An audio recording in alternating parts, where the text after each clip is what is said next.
Hello, everyone. My name is Kristin Snowden. I'm a licensed marriage and family therapist in the state of California and certified life coach. And we talk about all things related to relationship. But today I'm going to really focus in on helping you understand why, when you're in crisis, when you've just uncovered an infidelity within your relationship or an unknown addiction, porn addiction, sex addiction, substance abuse addiction, that I want you to be very careful when you're seeking out professional help. Infidelity and addiction are not just couples issues. Yes, they deeply impact the relationship, and the healing has to eventually occur within the relationship dyad to move forward.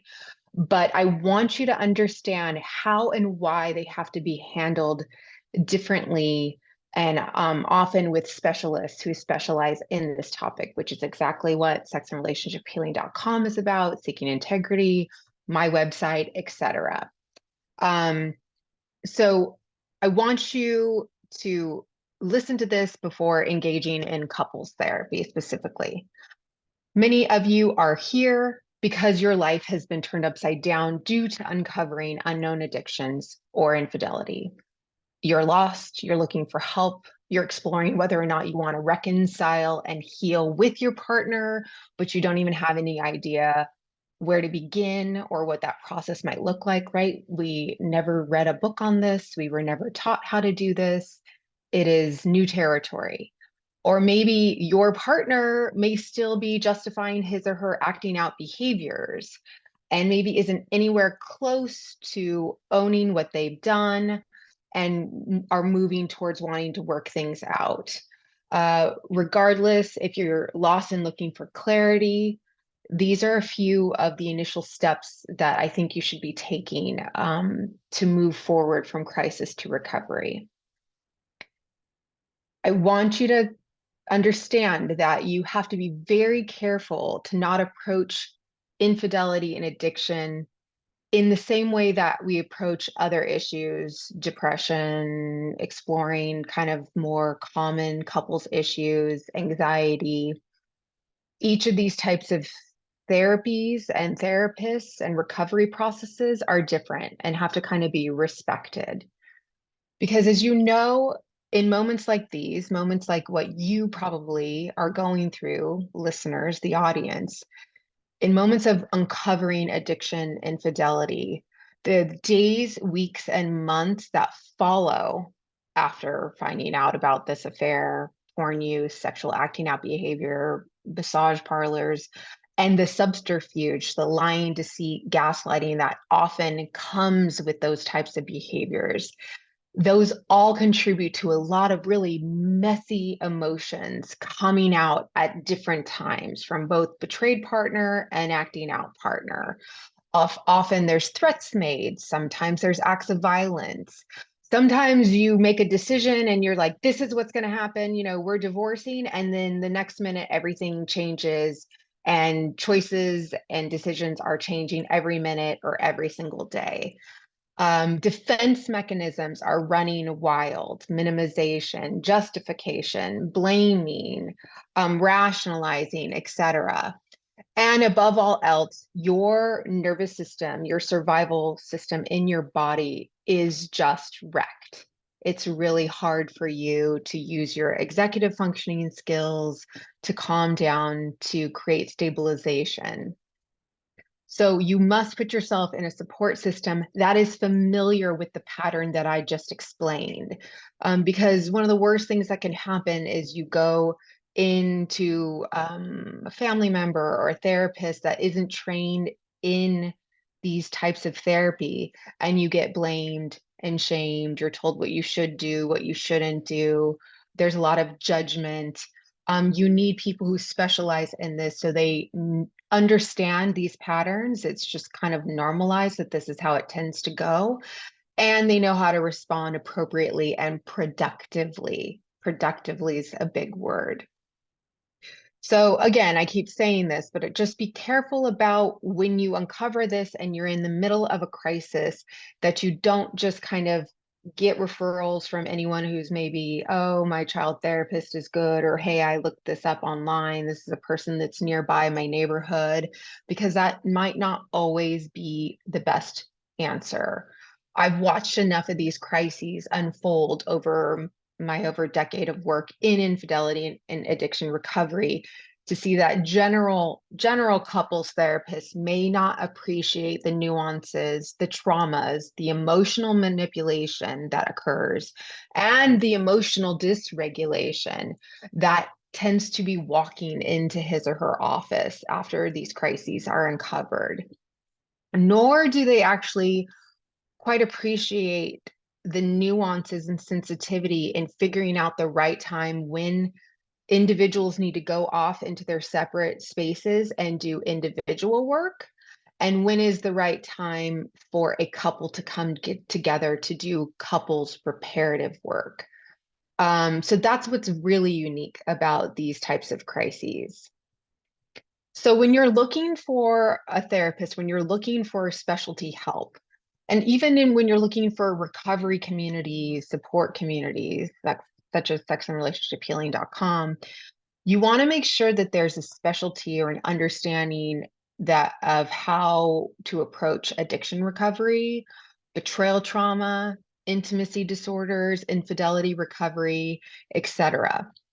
Because there are important protocols and order of operations that we tend to use in order to prevent further trauma, improve recovery outcomes, and above all else, ensure the safety of all the parties involved, the betrayed partner, the acting out partner, anyone else environmentally who's around, families. Consulting these specialists are imperative, and honestly, not consulting specialists may lead to more harm being done during the process of trying to heal or recovery. So let me just kind of walk you through, as someone who's been working in this field for over a decade, when someone calls me or sends me an email, I want to walk you through what my general thought process is to help you. Because I hope when you get on the phone call with a therapist, I hope you're getting these questions asked, so you can kind of understand.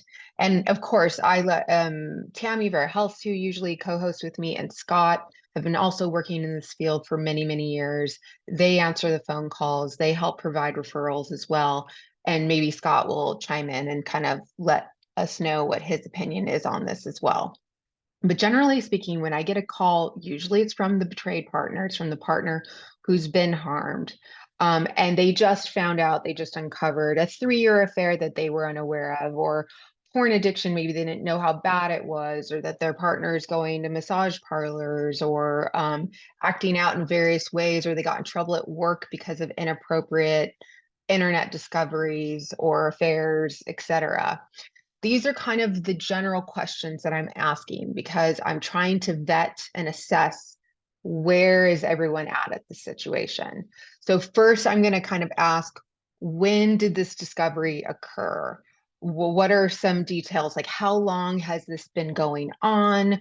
When did you find out? What has the household been looking like? What has the relationship been looking like after this discovery has occurred? I want kind of I want to put my finger on the pulse of how intense the situation is and how everyone's kind of managing this discovery. How's the betrayed partner responded, and how has the betrayer responded to this uncovering? Then the next question is, do both partners want to work towards healing? Have they expressed a desire to repair, or is the betraying partner still off, kind of acting out, not paying attention, just kind of, you uncovered what's happening, but there's no change? Do the partners have any kind of similar goals? Is there even, we can even just work with a tiny bit of desire to, like, okay, maybe I feel bad for what I did. I'm not sure if I want to let go, or I'm not sure if I have a serious problem, but, right. So I want to assess, is there any overlap in goals here of how each partner is trying to move forward after uncovering this crisis? And what are they willing to do to heal to go further, to explore this, accept influence, get support, guidance, etc. Next question is there honesty and accountability from the acting out partner at all for what's happened? Or is there continued minimization, justification? Is the betrayed partner kind of doing all the work trying to find therapists and get help and kind of pushing and prying the acting out partner to get the help that they need? That's really important.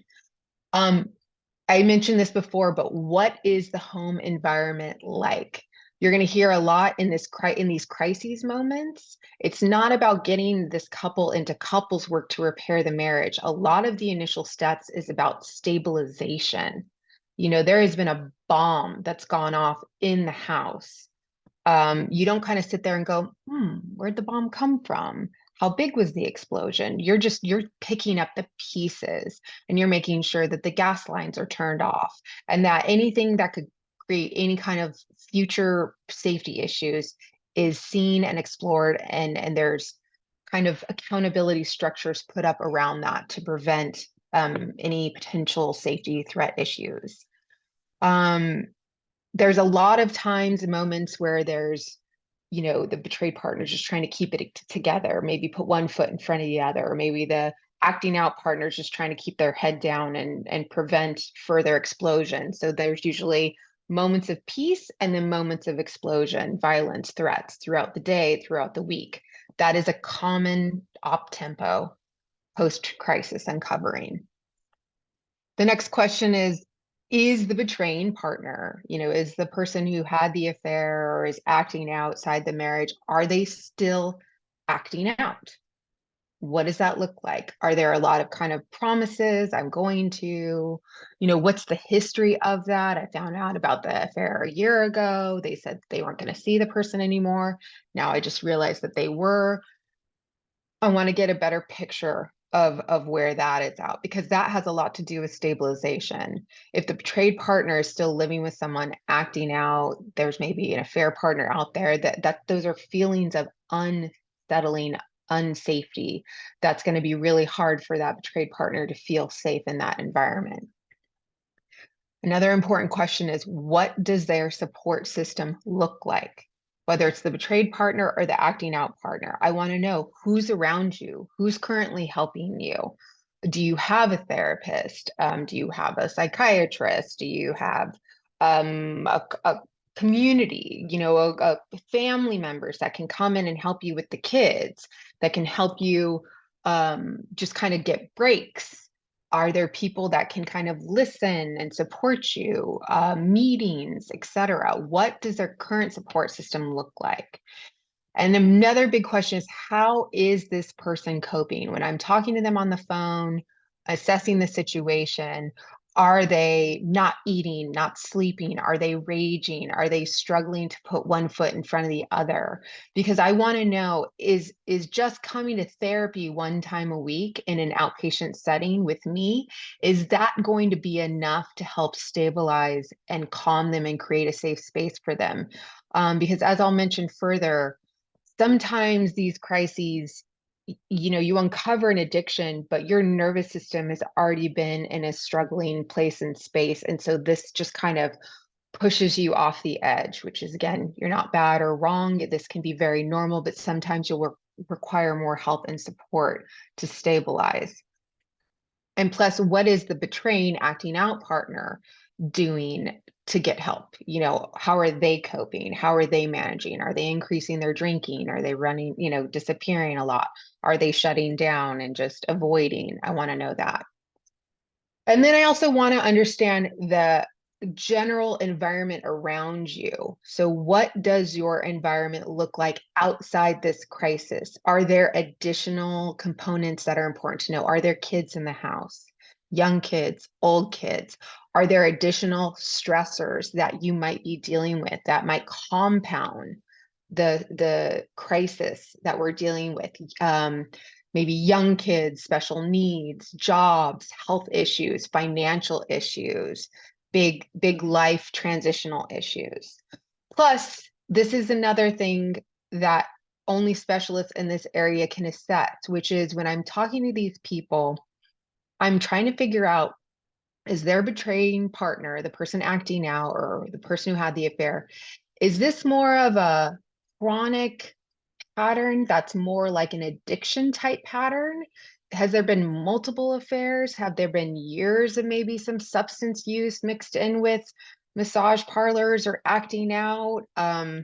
I'm trying to, or is this like a seasonal issue, immediate life stressor that led to some kind of affair or led to some kind of, increase in substance use, etc. Usually it's only specialists that can ask the kind of right questions to understand, is this a single incident, kind of a acute crisis problem that can be dealt with? Or is this more of a chronic pattern that needs much more structure and support and kind of accountability systems underneath it? So one of the biggest mistakes that happens is that a lot of these people, when the relationship dyad explodes because of the crisis, is they're often pushed into or just go into couples therapy to do couples work. Why that is not a good idea is because the infidelity or addiction part is not a marital issue. This is, yes, granted, stuff happens in a relationship, you struggle, I struggle, and these contribute to my mental health and emotional status, which might contribute to my decision to go out to have an affair or to abuse substances or to, turn towards porn. But it is still not, that is not a marital issue. They're two separate issues. There's the fact that, yes, maybe our marriage might be struggling, or maybe we're realizing there's problems in our marriage. However, these were coping skills, unhealthy coping skills. And usually it's unhealthy because there's lying, sneaking around, you're not living in integrity, you're going against your values, you're going against your commitments and promises. So unhealthy coping skills that you are using to deal with life. And so it's important to first deal with and focus on the fact that there was a major, major breach in commitment and betrayal that occurred. And that has to be dealt with first. And there has to be an understanding of the infidelity or addiction or acting out behavior separate from the relationship dyad. And not, again, many professionals appreciate that. Just remember, like Rob always says, you could have a bad marriage, it could be a sexless marriage, but you always have choices. You have choices of how you want to deal with it. You can deal with it upfront, honestly. You can get therapy, you can get a divorce, but you make choices to lie, to gaslight, to go behind someone's back, to lead a double life outside of your marriage and commitment. So keep that in mind. And so it's often further damaging after uncovering addiction and infidelity to sit in couples therapy and have to hear your partner blame, oh, you never had sex with me, oh, you raged at me, that's why I was justified to go out and do these behaviors. Your partner, the betraying partner, the acting out partner, is usually pretty compartmentalized, and they're still kind of wrapped up in their lying, their manipulation. They really struggle with understanding. So having empathy for what's happened, what they've done to to the family. There can be a lot of judgment there. And so jumping into couples therapy is not good for that reason. Another reason is because often, at least my experience has been, when infidelity or betrayal or addiction is uncovered, they usually aren't willing right away to let go of that acting out behavior. They're not instantly going to like, oh, I'll cut off the affair partner and never speak to the person again. Oh, I'll stop the substance abuse. Oh, I'll stop the. So it's also very unproductive to be trying to engage in repairing a relationship when the person is still turning outward in the relationship. They still have intensity seeking behaviors, focus, a huge part of their brain is not even in the marriage. So how on earth could you repair a relationship when they aren't even present still? So that's a big reason why you got to kind of deal with the peripheral issues. Then you can get to the marriage. Now, this is a caveat to this whole, stay away from couples therapy. It's not uncommon to go to a couples therapist or, a mediator, so to speak, an unbiased central person to discuss like here and now issues, like rules of engagement after uncovering this crisis, boundaries, non-negotiables, day-to-day issues that might be popping up, in-house separation, therapeutic separation, co-parenting, setting up an accountability system to figure out if the person's still lying, ending the affair, how to communicate to the affair partner to end the affair. Those are okay because they're here and now issues. But diving into the whole like what went wrong in this marriage, to me, I was trying to think of like a metaphor to help you understand how unproductive it would be or just how it'd fall on deaf ears. And the metaphor I thought of, it'd be like you got in a major car accident and you're being rushed to the ER to deal with physical injuries from a car accident, right? An immediate acute crisis issue on your body. And the nurses and doctors are kind of checking your body to make sure there's not broken bones, internal bleeding, just things that are very immediate problems. And while you're being assessed for injuries, you kind of go, hey, there's a suspicious mole on my back. Can you kind of like check and make sure that's not cancerous? Or like, hey, I've been having intestinal issues. Can you maybe give me some nutritional advice? Like while you're checking for internal bleeding, maybe? Yes, these are questions to ask. And yes, these are medical issues that should be dealt with. But we are triaging here. We need to deal with the things that are going to kill you most immediately, the most immediate problem. And then, yes, when we've stabilized, we've made sure that you're safe, you're not bleeding internally, there's not broken bones that have to be repaired, then we can explore that suspicious mole that might be cancer or not and deal with your nutritional problems. So I hope that helps you understand like why we don't just dive into the marriage issues or, why I keep dating addicts or, why my abuse in my childhood contributed to why, there is an affair or something like that. So these are the things that I like to see happen before you start working on the relationship. First and foremost, the behavior, the acting out behavior, the outside the marriage behavior has to stop. The affair has to end. The porn use has to end. The acting out behaviors all have to end because hopefully I explained that well and you understand why. Second is there has to be an accountability structure developed around that so the betrayed partner can actually feel like the person is stopping that behavior. So that can happen in a number of ways. And again, a professional can help you with this. But is the acting out person seeing a therapist regularly? Then they're checking in, they're asking the questions. Have you contacted the person? There can be internet security created for the porn use.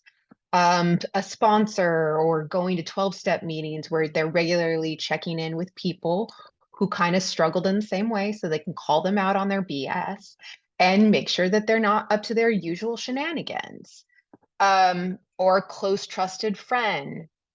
It's not unreasonable after instances of deep betrayal and where someone is shown that they're capable of lying, sneaking around, being highly manipulative, that their phones are being checked, their credit cards are being checked, that someone's checking their whereabouts, where they are, that they truly are where they're saying that they are. That doesn't have to be the betrayed partner. It doesn't have to be their spouse. It can be a therapist, sponsor, friend, 12-step community fellow, etc. Which goes to my next point of what I like to see. I like to see group work. I'm a huge fan of group work. And that can include either going to groups like, again, sexandrelationshiphealing.com has some really great affordable workshops. I always have some workshops for the betrayed partners, Life Anonymous groups. There's 12-step meetings galore, a ton for the people who have been betrayed, for the people who are struggling with infidelity, addiction, etc. This is for both. This is the more helpful community you can put around you, and they don't have to just be paid specialists. They can be helpful to you. They help with stabilization, like they can calm your nervous system. They can help you relieve shame. They can help you with trauma. Your home life and your partner who's been acting out, or your betrayed partner who's really, really angry at you, is not going to be a source of stabilization or attaboy and good progress for a very long time. There's a lot of hurt and pain and anger and shame that's going to exist because of the nature of the damage that's been done. So you usually need to find an outside group, an outside source for stabilization, help, clarity, guidance, etc. This also can help you lower defenses, because when you're in a group of people who've struggled similarly, or when you share stories, you realize I'm not alone. And it can also help develop empathy and compassion for what maybe the betrayers have done to their partners, because they hear other people's stories. Plus, it helps with shame resiliency and trauma recovery. The other thing that I like to see is physical and emotional stabilization improvement. So I want to emphasize this. It is normal, not wrong, not bad. There is nothing wrong with you that you've been on an emotional roller coaster. That one minute you're desperate to save your marriage, the next minute you're like kind of fantasizing that your partner would die. That is all a common roller coaster of up, down, crying, then getting your stuff together to try to take care of the kids and function and do your job. However, as long as you are in this roller coaster, doing couples work is just not going to be productive. Repairing the relationship is not. Your prefrontal cortex has just been hijacked by that survival lizard brain that's like just constantly kind of life or death scenarios happening day in, day out. How do I keep myself safe? How do I keep my family safe? How do I stay functioning? So again, you need to be asking yourself, how do I get to that stabilization place? Some people just need once a week therapy. Some people need regular community group support, as I just mentioned. Others might need a higher level of care. And there's nothing bad about that. They might need to go to a residential treatment center for 30 days, 45 days, 60 days to just, again, be able to build and develop the tools to get through this uncertain time, this really painful, difficult time. Now, when I keep saying stabilization is necessary, I want you to understand what I mean by this. I feel like sometimes stabilization can have like a negative connotation, like it's saying that you're the problem or you have a problem and it needs to be, stabilized, or the maybe like mentally unstable, right? And it needs to be stabilized. That's not the case. I am normalizing every person who has gone through this crisis. A normal nervous system will run wild. This is, they've been blindsided, they feel powerless, they're scared, their lives have been threatened. It is the same thing as, your nervous system will receive it in the same way as being held up at gunpoint. It is okay to feel unstable, but then it is your job, because this is a marathon, this isn't a sprint. There's going to be long-term uncertainty, ups and downs, pain and difficulty, that you have to start developing and collecting the tools of, okay, when I get overwhelmed, when I hear that song, when I remember that horrible memory, when that person makes that face, when he does X, Y, and Z, when she does X, Y, and Z, it flares up my nervous system, that you have the tools to bring it back in and stabilize so you can regain agency over yourself and kind of turn this prefrontal cortex back on, so you can be productive in individual therapy work. You can be productive in couples work, should that happen, or be productive in just your everyday life. So again, additional therapy might also help develop boundaries, what's okay and what's not okay. I need STD testing. I don't want, this is what's going to happen if I find out you're talking to the affair partner again. These are the consequences, helping to set up and hold boundaries, develop the plan for like the next best steps. What's normal? I have a lot of clients that are just like, what's normal? What does this look like? Because they just don't know. It's also, this is an uncommon practice, but we tend to do this in the world of infidelity and addiction because again, there's a lot of lying, manipulation, minimization. Is all therapists usually should be in communication with the other. So individual therapists are in contact with the other individual therapists, couples therapists, et cetera, to kind of make sure that everything's on the up and up, that there's honesty and the story's being told correctly, so to speak. Eventually, you move towards what we call therapeutic disclosure. And then once that's completed, then you tend to move towards going to the couple's issues, going to the marital problems that might have existed. What doesn't happen right away is you don't kind of explore why, my childhood wounds caused me to love an addict, discussing where the marriage went wrong or how he or she didn't communicate the right way or how there's no sex life, etc. And those are generally the immediate crisis, path from crisis towards the steps of recovery. And I'll answer any questions. Thank you, Kristin. Type your questions into the Q&A feature. We've got one there. But I just want to reiterate some of what Kristin said here. When infidelity is involved, there are three entities that have to deal with something. There's the cheater who caused the crisis. There's the betrayed partner who did not cause the crisis. And then there's the relationship. And things can run off the rails when you go to therapy. You can either get the wrong therapist, which is somebody who's not a specialist in sex addiction and infidelity. And oh boy, can that be counterproductive. Oh, it's okay for you to look at porn. Don't worry about it. I mean, I can't tell you how many guys have come into like my porn work group. And by the way, Kristin's Life Anonymous group for betrayed partners, awesome. Highly recommended. But they'll come in and they'll be like, well, I went to a therapist who said, oh, I just need to feel better about using porn for 12 hours a day or, 20 hours a week and ruining my marriage. I was like, no, that's the wrong therapist. We're dealing with an addiction here. We need a proper specialist. So the wrong therapist can be bad for the addict. It can be bad for the betrayed partner. It can certainly be bad for the relationship. Betrayed partners also need the specialist. And I think like Kristin, I recommend a CSAT, somebody who understands the specifics of what that betrayed partner is experiencing. Now, just to be clear, the addict needs treatment. The betrayed partner deserves treatment. There's a difference. Betrayed partner, you didn't cause this, but you are in crisis and you deserve some support. So by all means, you should get it. And then when I am stabilized as an addict, not acting out, I got a couple months sobriety and being accountable, all these things that Kristin was looking for. And probably by that point, my betrayed partner is somewhat stabilized and has a support network. Then it's time to bring the third entity in, which is the coupleship.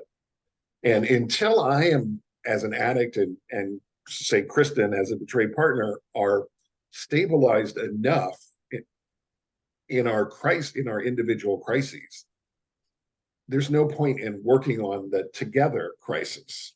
With the one exception that Kristin mentioned, which is you might go to a couples therapist right away to set some boundaries. Here's how we're going to interact. I'm going to move out or this or that. So I did want you mentioned therapeutic separation. So this was a question I had. Can you explain what a proper therapeutic separation is? Because we run into this all the time. Oh, we're in a therapeutic separation. Oh, well, what are the boundaries around? What boundaries? Right. How long have you been out of the house? 2.5 years. Well, this is not a therapeutic separation. So can you explain what a proper therapeutic separation is? Yeah, and there's actually a ton of templates and forms to really help guide someone through what a therapeutic separation might look like.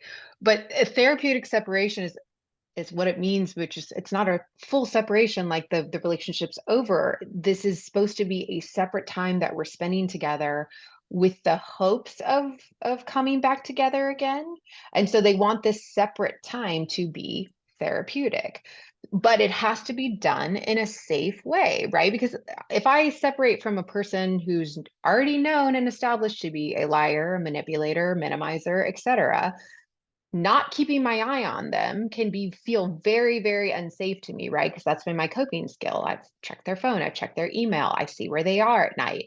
So usually there's a lot of rules and rules of engagement, so to speak, that we create, that it's still not, it's not okay to do this, that you need to be going to meetings, that you may not contact your affair partner, that someone will be checking X, Y, and Z to make sure that you are staying on the up and up. And it's also, maybe during that therapeutic separation, we are still meeting once a week in couples therapy to talk about parenting issues or immediate issues, or seeing if we can actually have communication, in a civil way, or these are the things that I need to see in order for us to get back together again. I need to see you collect 3 months of sobriety. I need my therapist to talk to your therapist and actually have them share that you have empathy and compassion for what's happened. And so this place and space, this home is going to be a highly dysregulated, disruptive environment. So there's usually rules of engagement. This is what will lead to us reunifying. These are the consequences if there is any more ruptures to our agreements. I don't know if you have other things that you want to share about that. Oh, you're mute. Sorry. No, I think that that pretty much covers it. You just need some boundaries around what this therapeutic separation is going to look like and when we're going to come back together and under what circumstances. And Mhm. that's the therapeutic separation. Just like, oh, well, you're going to move out and, you know, Just get out of my space. Right. No, yeah, and that's then not we'll deal with therapeutic. it later. No, Mhm. that's just a separation. um, Yeah, and that actually, when there is therapeutic separations, that actually is when maybe couples therapy can be helpful, is right. because it's like I won't be seeing him or her at all, but we can use this place and space with a mediator between us to re-engage, and talk about who sees the kids when and how and what's going on. And while we're dealing with day-to-day issues, you're going to your individual therapist, you're dealing with why you did what you did, and empathy and compassion, etc. Yeah. And basically what it does is it kind of forces us into the right therapy at the right time. You know, if there's a therapeutic separation, I'm over here working on my stuff, you're over here working on your stuff, and we have a mediator, Right. you know, but We're and we're then when bringing we're it ready together. to come together and the relationship then becomes the client with a therapist. Yeah. In couples therapy, the relationship is the client.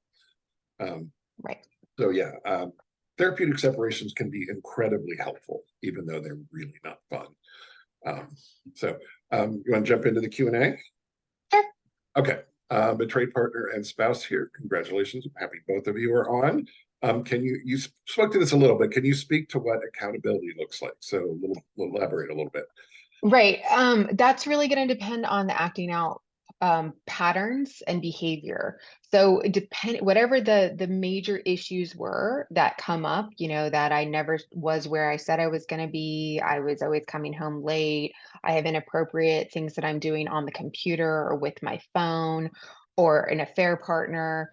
Depending on what the concerns were, that's the accountability that you create, right? So it's like if I have issues with porn, then I'm doing like a security firewall system where someone's making sure I'm staying good with my what I'm looking on the computer, or won't even let me look on the computer. Having someone regularly ask questions.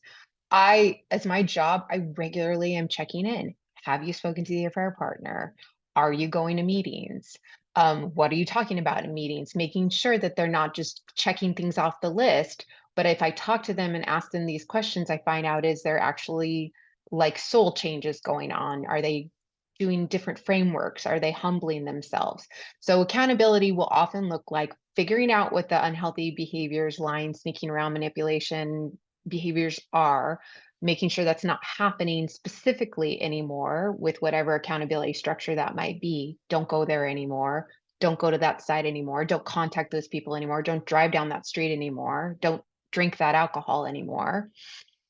And then you have people in your life who are checking in on it regularly. Yeah. Um, and the purpose of accountability is to start rebuilding relationship trust, because that's the ultimate problem in the relationship is there's no more relationship trust after you cheat. I mean, you just blow that up.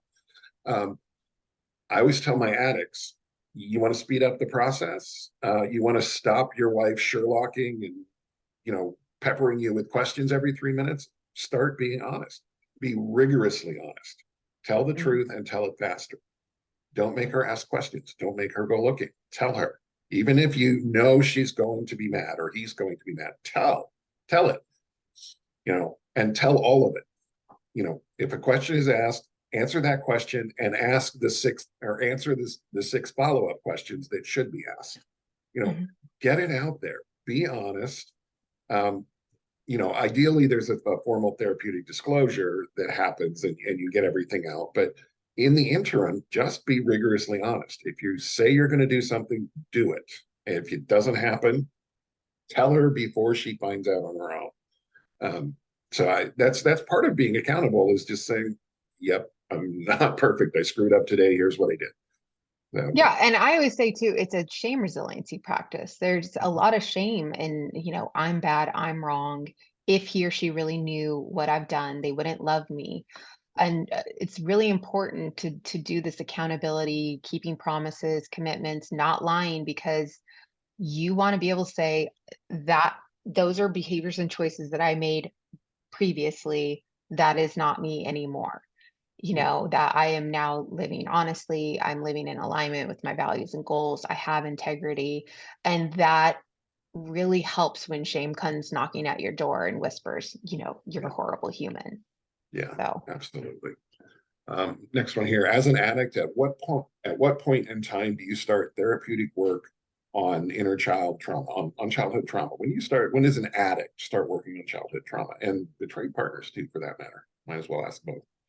yeah, I mean, I would say I think it's anytime after there's immediate stabilization, right? Like if the environment is no longer, because obviously, if you're going into your inner child trauma, that alone is going to be very dysregulating and upsetting.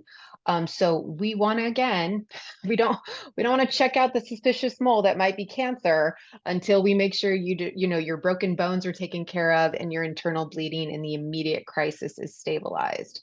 So that is the goal, is that if maybe the home environment, maybe you have some sobriety under your belt, whether it's 60 days, 90 days, a year, it depends on how unstabilizing it is, that your partner is also more stabilized. So the home environment is not just like World War II every second of every day. And that you actually have a prefrontal cortex turned on so you can start sitting with exploring and kind of experiencing soul changes when you do inner child trauma work. Yeah, and this is another, like, you don't want to do couples work right away. You don't want to do childhood trauma work right away. You've Mhm. got to get stabilized because this kind of work is destabilizing. Yeah. And especially if you're an addict, it's, triggering. And, that pain will cause you to want to relapse. So you better have some good sobriety under your belt.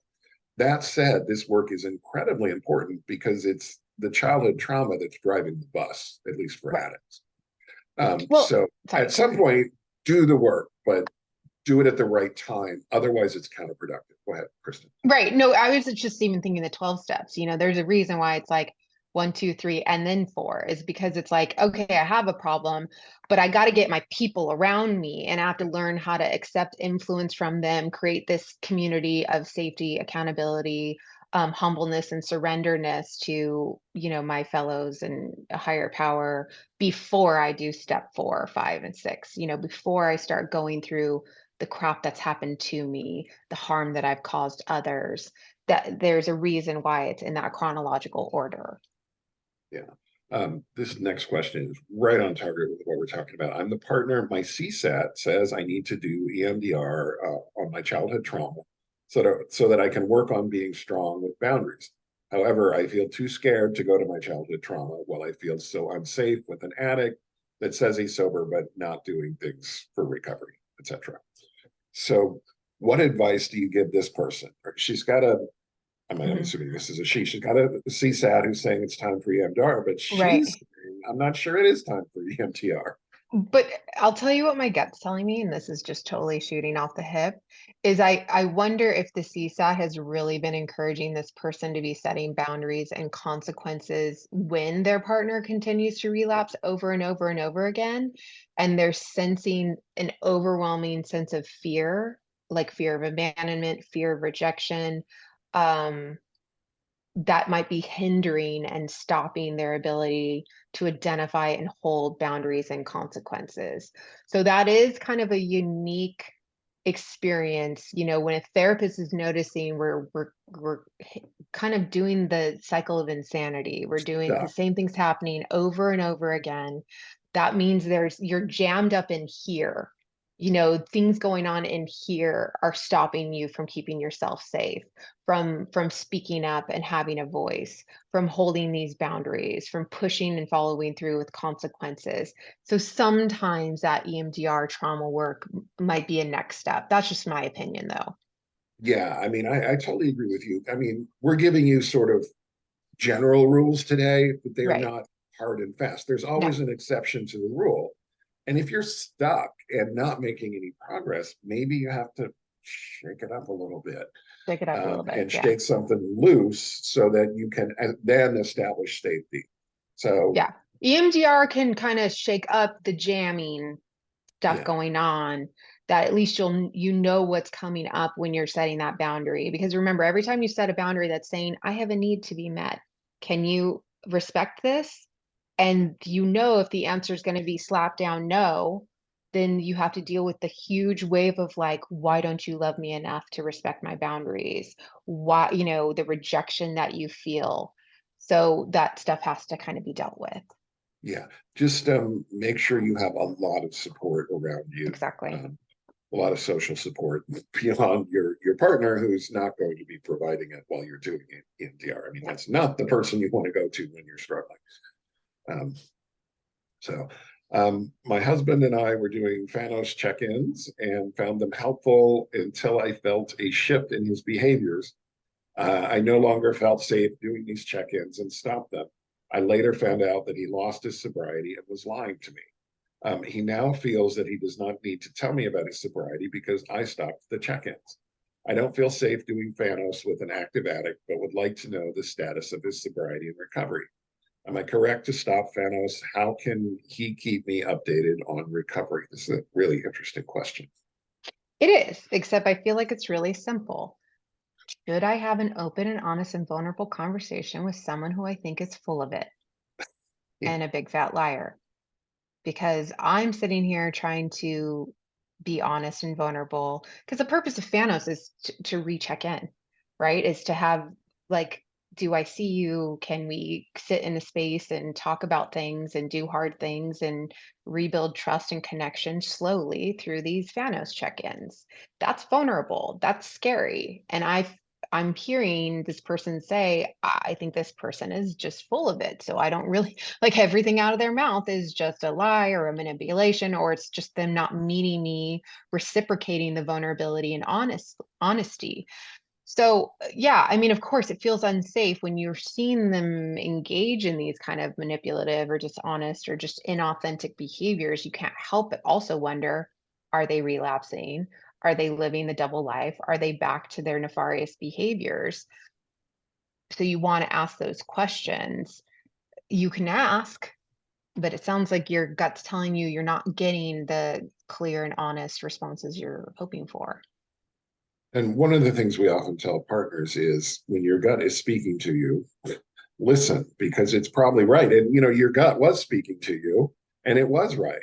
You stopped the Thanos because you felt he was lying, and you found out later you were right. So Yeah, I don't know if I Yeah. you And it's spoke just to that yet. bizarre. I just read the thing about he doesn't want to tell me about sobriety. Like being sober and like finally being in line with your values and goals and living in alignment with like what would make everyone in your life happy.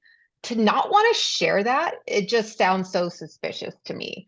Like Yeah. I was just talking to another client about that who like just went did all these things that the partner had been asking for, but he was just like, oh, I don't want to talk about it. I feel like you guys are being my parents when you check in about that. But I'm like, these are good things. Like these are good steps in the right direction. Why aren't you excited to say like, hey, I'm doing things. I'm making progress. And it's just bizarre. And the real joy of being in a relationship is knowing each other, all of each other, good and bad, strengths and struggles, supporting each other.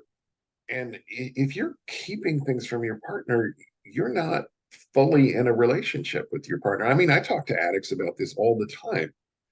So why, you're married to this woman or man, you love them, and yet you're not holding up your end of the bargain. They're begging you to be vulnerable and honest. Mhm.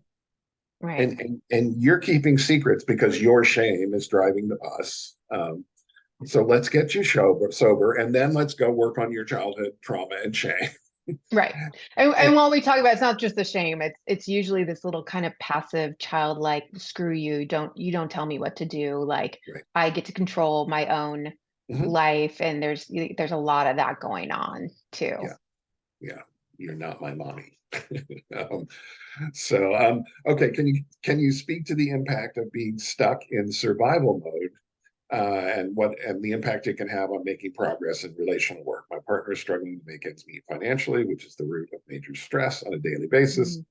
Mhm. I feel like we're struggling to make progress because he has limited capacity due to his stress level. So, Yeah. survival mode, stress level.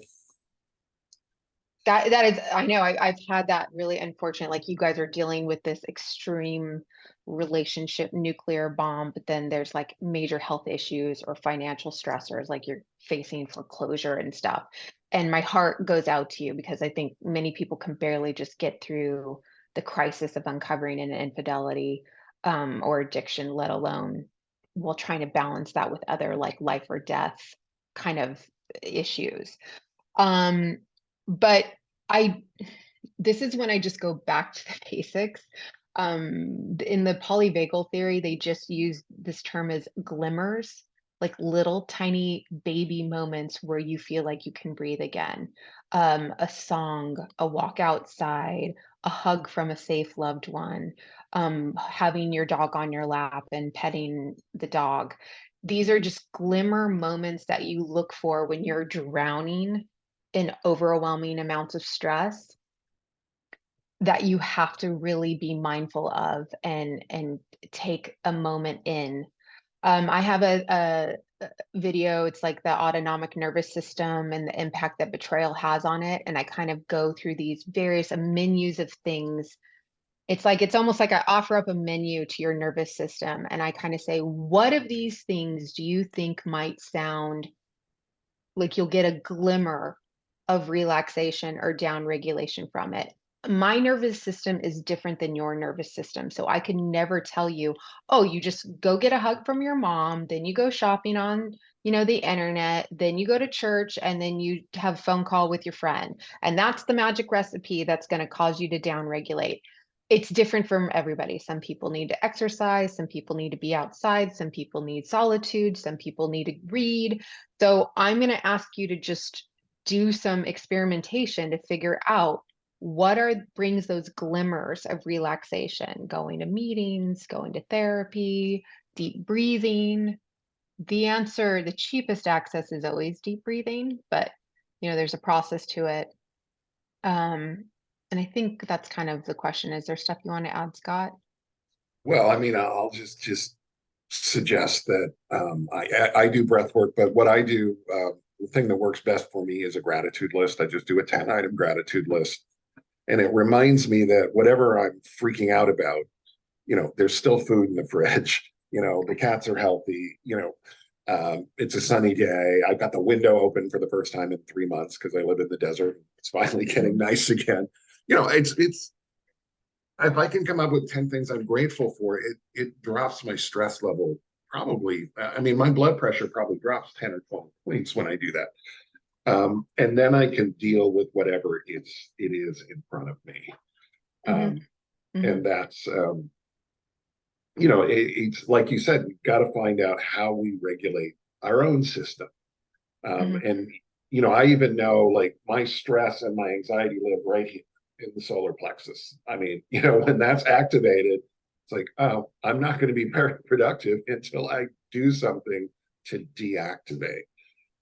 Yeah. And yeah, so And in go. that same vein, yeah, in the same vein, it might be that when we get overwhelmed, like one crisis thing will stack up on top of the other, on stack up on top of the other. And so Scott's talking about taking a minute to kind of look outside of the crisis.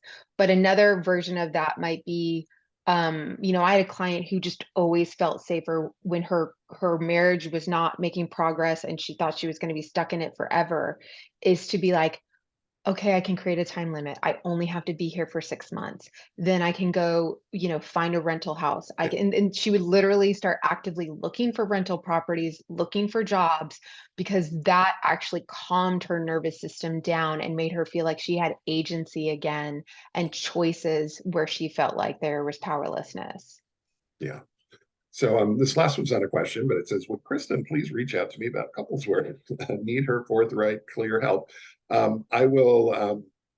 Can you talk about your practice? You're in California, so you can work in California. Yes, I'm in California. I actually only do couples work in person because I think it's really, really important because as you hear, there's a lot of nuances to it, and I want to pick up the energy and the nonverbal language happening in the office. Yeah.